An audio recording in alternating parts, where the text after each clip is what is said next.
Hello friends, आप सबका स्वागत है मेरे इस नए वीडियो में जहां पर हम बात करने वाले हमारे नए टॉपिक की जिसका नाम है break down of glucose in various pathways. Okay, so main topic है अपना ब्रेक डाउन ऑफ ग्लूकोज, मतलब ग्लूकोज किस तरह से ब्रेक डाउन होके वेरियस पाथवेज में रिएक्ट करता है। जैसे ये तीन पाथवेज हैं, अब ये तीन पाथवेज क्या है, ये तीन सिचुएशंस क्या है, इसके बारे में भी देखेंगे। सो बेसिकली हम क्या देख रहे हैं, ग्लूकोज किस तरह से ब्रेक डाउन होकर डिफरेंट पाथवेज में रिएक्ट करता है, यही सारी चीजें आज के वीडियो में देखने वाले हैं। तो शुरू करते हैं। तो देखो, अब यहां से स्टार्ट करते हैं और फिर इसकी तरफ बढ़ेंगे, राइट। सो देखो, सबसे पहले जो चीज हो रही है, ग्लूकोज पायरुवेट में कन्वर्ट हो रहा है। अब पायरुवेट क्या है, 3 कार्बन मॉलिक्यूल है। देखो, अब जो ग्लूकोज था वो 6 कार्बन मॉलिक्यूल था, राइट। जो ग्लूकोज है वो 6 कार्बन मॉलिक्यूल है। अब वो जो 6 कार्बन मॉलिक्यूल है वो 3 कार्बन मॉलिक्यूल में कन्वर्ट हो जाता है, जिसको हम पायरुवेट बोलते हैं। समझ में आई बात। 6 कार्बन मॉलिक्यूल से 3 कार्बन मॉलिक्यूल में कन्वर्ट हो गया और इसी 3 कार्बन मॉलिक्यूल को हम पायरुवेट बोलते हैं। अब ये जो पायरुवेट है ये एनर्जी के साथ रिएक्ट करता है, कंबाइन करता है और उसके बाद वेरियस पाथवेज में रिएक्ट करता है। अब ये वेरियस पाथवेज क्या है, पहला पाथवे या 3 सिचुएशंस क्या है, वेरियस पाथवेज या 3 पाथवेज या 3 वेरियस सिचुएशंस ऐसे बोल सकते हैं। तो पहला सिचुएशन क्या है, एब्सेंस ऑफ ऑक्सीजन। दूसरा सिचुएशन है लैक ऑफ ऑक्सीजन एंड तीसरा सिचुएशन है प्रेजेंस ऑफ ऑक्सीजन। अब इसके ऊपर से एक और चीज that is absence of oxygen, presence of oxygen. जैसे कि हमने रेस्पिरेशन देखा था, तो उसी से रिलेटेड एक चीज है। तो जो रेस्पिरेशन एब्सेंस ऑफ ऑक्सीजन में होता है, एब्सेंस ऑफ ऑक्सीजन मतलब क्या, where there is no presence of oxygen, मतलब ऑक्सीजन है ही नहीं। Okay, so it is absence of oxygen. So the respiration that takes place during absence of oxygen is known as anaerobic respiration। Okay, मतलब ऐसा respiration जिसमें oxygen नहीं है, there is absence of oxygen, ऐसे respiration को हम anaerobic respiration बोलते हैं। और जहां पर प्रेजेंस ऑफ ऑक्सीजन है, ऐसा रेस्पिरेशन जहां पर प्रेजेंस ऑफ ऑक्सीजन है, मतलब ऐसा रेस्पिरेशन जहां पर ऑक्सीजन का यूज हो रहा है, जहां पर ऑक्सीजन है, उसको हम एरोबिक रेस्पिरेशन बोलते हैं, aerobic respiration. Okay, so the respiration that takes place in absence of oxygen is known as anaerobic respiration and the respiration that takes place in the presence of oxygen is known as aerobic respiration। so anaerobic respiration and aerobic respiration। Okay, ये बात समझ में। So this was the additional information जो हम आने वाले videos में देखेंगे इसके बारे में, about the aerobic and anaerobic respiration. So वापस टॉपिक की तरफ बढ़ते हैं। सो 3 सिचुएशंस देखी हमने, that is absence of oxygen, lack of oxygen and presence of oxygen.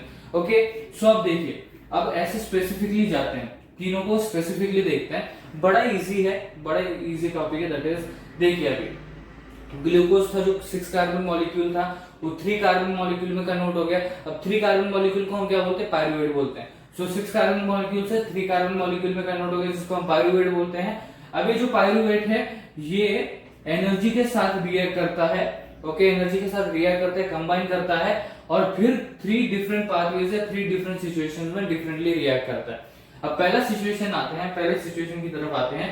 पहला situation in absence of oxygen, जो ईस्ट में हो रहा है। कहां पर हो रहा है, इन ईस्ट। ओके, सो अब एग्जांपल के थ्रू या हम बेसिकली जहां पर जो चीजें होती है उसके हिसाब से हम देखने वाले हैं। सो अब ईस्ट में एब्सेंस ऑफ ऑक्सीजन है। Okay, so absence of oxygen in what, in yeast. Okay, so in yeast there is absence of oxygen. So अब यहाँ पर कैसे रिएक्ट करेगा वो, यहाँ पर 3 चीजें प्रोड्यूस करेगा।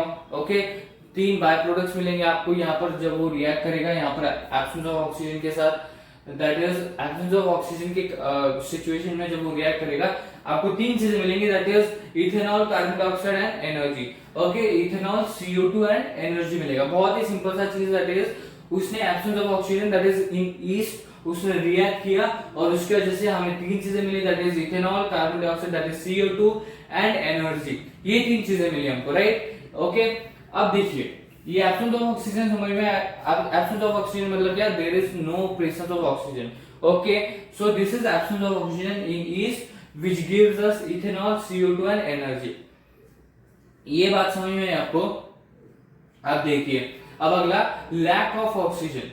लैक ऑफ ऑक्सीजन मतलब क्या, अब यहाँ पर मसल्स के बारे में बताया गया, मतलब जो मसल्स में है वहां पर लैक ऑफ ऑक्सीजन हो रहा है, जहां पर हमको लैक्टिक एसिड एंड एनर्जी, जिसकी बात हम करने वाले हैं अभी।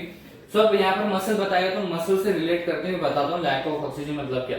अब मसल में सपोज फॉर एग्जांपल मसल में हमको 90% ऑक्सीजन लग रहा है, okay, but there is only 30% of oxygen, so there is lack of oxygen, okay, so there is lack of oxygen. अगर ऐसा होता 0% है तो there is absence of oxygen, okay, समझ में आ रही है ये बात। सो लैक ऑफ ऑक्सीजन मतलब क्या, जितनी मात्रा चाहिए ऑक्सीजन की उतनी मात्रा नहीं, ऑक्सीजन की मात्रा है मसल में, बट जितनी मात्रा चाहिए, मतलब जितना लेवल चाहिए ऑक्सीजन का उतना लेवल नहीं, उतना परसेंटेज नहीं ऑक्सीजन का, कम परसेंटेज है, ऐसा बोल सकते हैं। फॉर एग्जाम्पल जैसे कि मैंने बताया आपको कि मसल में 90% ऑक्सीजन चाहिए but there is 30% of oxygen है, so this is known as lack of oxygen, ऐसा हम बोल सकते हैं, that is this is known as lack of oxygen, okay. So lack of oxygen in our muscles, कहां हो रहा है, in our muscles, okay. So muscles में क्या बन रहा है, अभी दो चीजें बनेंगी, lactic acid and energy, okay, lactic acid and energy, दो चीजें बनी, राइट। अब लैक्टिक एसिड है क्या, अब इसके बारे में थोड़ा सा डिटेल में देखते हैं। अब देखिए ये जो लैक्टिक एसिड है, ये ग्रीन को पहले पढ़ लेते हैं, ओके, उसके बाद हम समझेंगे कि ये लैक्टिक एसिड क्या है। पहली चीज, produce in muscle during intense exercise, temporary, can cause discomfort due to pressure on specific muscle, it forms when oxygen level is low, it leads to painful and sore muscle, okay, पढ़ लिया अभी हमने। अब बढ़ते हैं explanation की तरफ। देखिए ये जो लैक्टिक एसिड है, पहली बात तो ये मसल्स में प्रोड्यूस होता है, कब प्रोड्यूस होता है, जब इंटेंस एक्सरसाइज हो रही है। इंटेंस एक्सरसाइज मतलब क्या, बहुत ही प्रेशराइज होकर एक्सरसाइज चल रही है, मतलब बॉडी को बहुत ही प्रेशर हो रहा है, ओके, बॉडी पे बहुत ही प्रेशर पड़ रहा है, या स्पेसिफिक पार्ट पे जब प्रेशर पड़ता है, जैसे आर्म मसल हो गया, लेग मसल हो गया, तो उस मसल में लैक्टिक एसिड फॉर्म होगा जिसकी वजह से पेन होगा, ओके, जिसकी वजह से पेन होगा, ओके।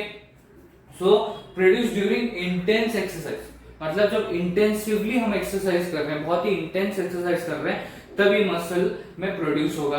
अब ये टेम्पररी होता है, परमानेंट होता है, ये टेम्पररी होता है मतलब कुछ मिनट्स के लिए होता है, बट ये डिस्कम्फर्ट कॉज करता है, मतलब जब ये होता है कुछ मिनटों के लिए, और जब ये टेम्पररी मतलब ये कुछ देर बाद ये लैक्टिक एसिड वापस चला जाएगा, मतलब ये नॉर्मल पोजीशन में वो मसल आ जाएगा, सो वो मसल का क्या होगा, अब वो डिस्कम्फर्ट में पहुंच जाएगा। Can cause discomfort, can cause discomfort मतलब क्या, इट कैन कॉज डिस्कम्फर्ट मतलब क्या, कुछ देर के लिए मूवमेंट नहीं कर सकते, right, it will form pain, okay, it will cause discomfort मतलब क्या, you can feel pain, okay, मतलब अगर आपने नॉर्मल होने के बाद थोड़ा सा मूवमेंट किया लेग में, आर्म में, जहां पर भी ये लैक्टिक एसिड फॉर्म हुआ है मसल्स में, उस मसल को मूव करने की कोशिश की, मतलब मूव करने की कोशिश की, तो क्या होगा, तो basically it will cause discomfort, मतलब you will feel the pain, okay, pain होगा आपको, right. So it is temporary and can cause discomfort, ये दो पॉइंट, ओके।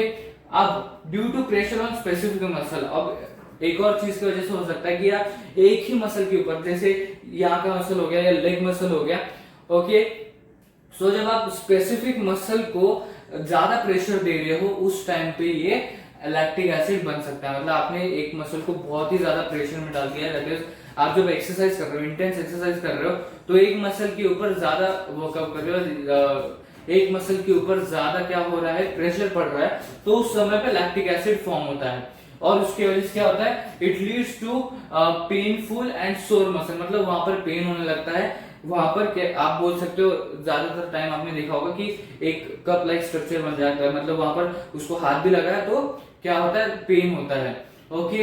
एक और चीज की वजह से होता है, it forms when oxygen level is low in the muscle, you can say when the oxygen level is लो, तब ये लैक्टिक एसिड प्रोड्यूस होता है। जैसे कि हमने देखा था कि जब ऑक्सीजन लेवल लो है, मतलब 90% ऑक्सीजन चाहिए मसल में, but 30% oxygen, so oxygen level is low, so that time the lactic acid can form, so तीन वजह से ये बन सकता है, that is प्रोड्यूस हो सकता है मसल्स में क्या, lactic acid, that is when you are doing intense exercise, okay, जब इंटेंस एक्सरसाइज चल रही है आपकी, उसके दौरान लैक्टिक एसिड बन सकता है, प्रोड्यूस हो सकता है मसल्स में। दूसरी चीज, जब आप स्पेसिफिक मसल पे प्रेशर दे रहे हो, मतलब ज्यादा ही प्रेशर दे रहे हो एक स्पेसिफिक मसल पे, उसको टारगेट करके ज्यादा ही प्रेशर दे रहे हो, तो उस मसल में लैक्टिक एसिड प्रोड्यूस होगा। अब जब स्पेसिफिक मसल पे आप ज्यादा प्रेशर दोगे तो क्या होगा, ऑक्सीजन लेवल कम होने के चांसेस है, उस तरीके से बोल सकते हैं। सो जब ऑक्सीजन लेवल कम हो जाएगा किसमें, मसल में, okay, there is lack of oxygen in the muscle. Okay, जब 90% है 30% ऑक्सीजन, मतलब जब ऑक्सीजन लेवल कम हो जाएगा, लो हो जाएगा मसल्स में, तब क्या होगा, लैक्टिक एसिड प्रोड्यूस होगा। सो कब प्रोड्यूस होने वाली चीज है ये, दैट इज जब इंटेंस एक्सरसाइज चल रही है, जब स्पेसिफिक मसल पे प्रेशर पड़ रहा है, और तीसरी चीज जब ऑक्सीजन पे मतलब ऑक्सीजन लेवल लो हो रहा है, तब ये लैक्टिक एसिड प्रोड्यूस होगा। समझ में बात? सो अभी इससे होगा क्या, it leads to painful and sore muscle. Okay, मतलब मसल में सोरिंग हो जाएगा, फिर पेन होगा, राइट। सो क्या हो सकता है, पेनफुल एंड सोर मसल हो सकता है, it can lead to painful and sore muscle. Simple सी चीज है। This was additional information about the lactic acid. Okay, so अब इसके ये लैक्टिक एसिड के बारे में पता चल गया आपको। लैक्टिक एसिड क्या है? लैक्टिक एसिड तब प्रोड्यूस होता है जब इंटेंस एक्सरसाइज हो रहा है, ये टेम्परेरी होता है बट कैन कॉज डिस्कम्फर्ट। अब डिस्कम्फर्ट क्या है, किस तरीके से, वो भी बताया मैंने आपको, राइट। अब due to pressure on specific muscle it forms when oxygen level is low, okay, and it leads to painful and sore muscle. मतलब क्या, जब इंटेंस एक्सरसाइज कर रहे हो तब लैक्टिक एसिड फॉर्म हो सकता है।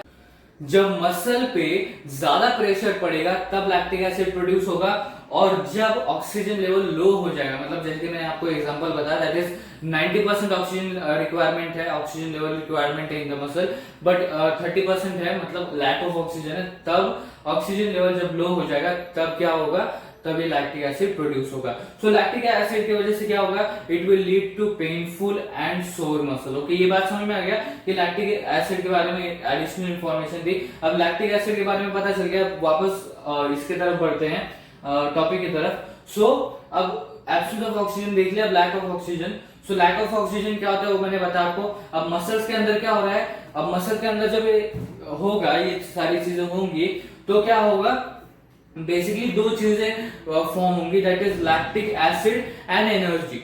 Okay, lactic acid and energy will be form. Simple सी चीज है, दैट इज पायरुवेट में कन्वर्ट होगा। Now in our muscles there is lack of oxygen, so there will be two things form, that is lactic acid and energy. दो चीजें बनेंगी, right. ये बात समझ में।